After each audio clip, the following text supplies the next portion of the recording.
কাজ হয়ে রয়েছে।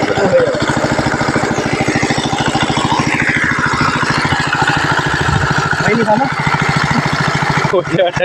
ছটা হয়ে গেছে এখানটায়।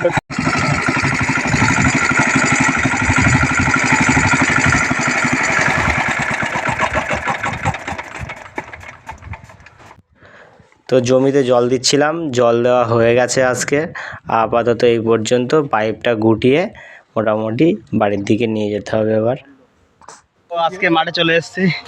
মাঠে এসে একটু কাজ ছিল, এই যে জল সেচ দেওয়ার খেতে, সবজি খেতে তো হয়ে গেছে। আর আমি মানে প্রথমবার এই সিডি মেশিন বলে যেগুলো, আমি স্টাডিতে পারতাম না, 2-1বার শিখেছি। তো আমি আজকে মোটামুটি ফাইনালি পেরে গেলাম, তো খুব ভালো লাগছে। Thank you.